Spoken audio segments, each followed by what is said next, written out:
Alright, what we got here is a 1998 S10 Blazer with 4x4 problems. What happened is, well, I got a spare part here. This vacuum actuator, the diaphragm, has got, I don't know, it's just fatigued, it's old, so I gotta put this guy in. This guy's in really good shape, and yeah, I don't know if you can see it, but it's, you can kind of see it.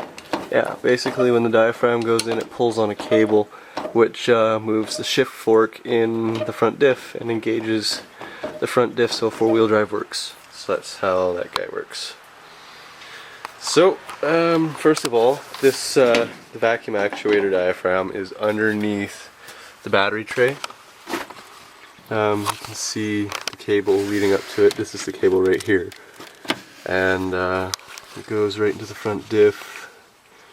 I think that's it right there, that little thing down there. But yeah, so I'll start taking it apart and show you guys how to do it.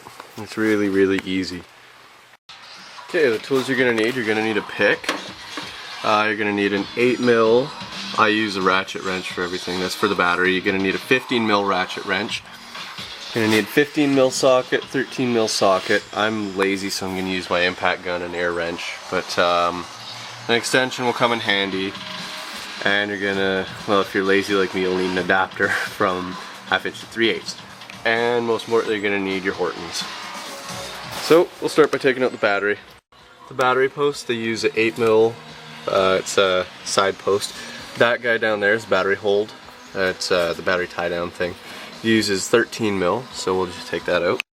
Okay, with the battery out, you just have two bolts, one right there and one right there. They're both 13mm, so go ahead and take those out. Okay, and there's our vacuum diaphragm right here. So let's go ahead and take that out. It's got two 13mm bolts from the inside fender. You can see them, those two right there. And then that diaphragm will be loose. You've got one bolt, if I can find it. It should be just under here, right there. That holds the cable down. And you got three 15mm bolts and a little spring clip holding the cable end on. It's the same spring clip as that. It's really, really easy to take off. You just need a pick. So let's go ahead and get that out. Okay, I just unbolted it. I had to use like a really long extension to get it. Like really long extension. But so yeah, we're done up top now. Let's go down to the bottom. Okay, unless you have a hoist and you can get in and out really easily, you're going to need your pick, your 15mm ratchet wrench, or standard wrench if you got one, and a 15mm socket. Well, you don't really need the socket, but it just makes things easier. So, where is it? That guy right there. That is what we're aiming to take off. You got the 1, 2, 3 15mm bolts, and there's a small clip when you pull that back. So, let's go ahead and get her out. Okay, we're upside down and a little bit close because I'm really wedged under here. But you got the 2 bolts that come out with the air, and that one right there. You need the ratchet wrench because that guy's in the way. And unless you want to remove that that little sensor there, you gotta friggin' do what you gotta do. So let's get her out. Okay, I forgot one small detail. This thing's got a little clip on it. It's a 9/32" socket works, so just zing that off and then she's ready to come out. So let's get the old one out and put this new one in. Okay, to get this thing out, it's probably easy to take it out in 2 pieces. The bottom half will go out the bottom and this actuator will come out the top. So I'll show you how to separate these. Basically, see that little slot right there? All you do is lift up and the cable will slide right out. It's exactly the same with that bottom diaphragm thing. So she's good to go. Now we just have to press in those 2 clips and pull the cable out, and she's out the bottom. Our actuator's out the top. Okay, so we got the old and busted out, and we got the new one, the newer one out. I separated it. This spring clip, it's super easy to work with. The little slot there, you got this little thing here, and this little groove in here. that little groove just slips in the shaft, and that spring thing right there just clips into there. That's all that holds it in. So easy to take apart. So let's fish this guy down and up through here and get her bolted back in and try her out.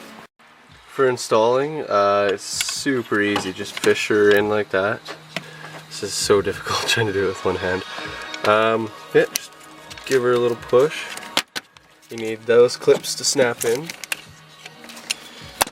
And you should also hear this thing click in, and you should be able to see it click in too. So, yeah. She's all friggin' installed. Now let's get her back together. Sweet.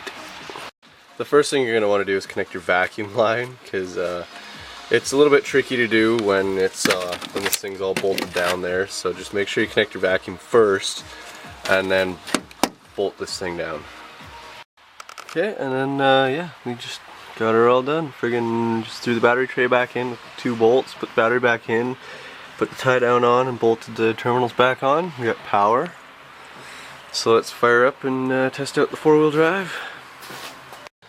So if you're really rocking at this, it shouldn't take more than about half an hour to complete.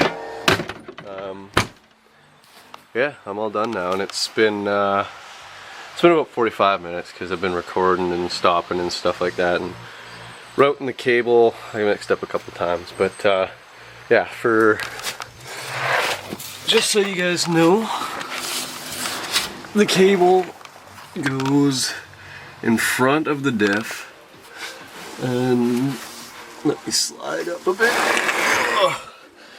Close the hood, but it goes underneath like everything under there. So yeah, just yeah, make sure you get it right the first time, and then you don't have to take it apart and redo it.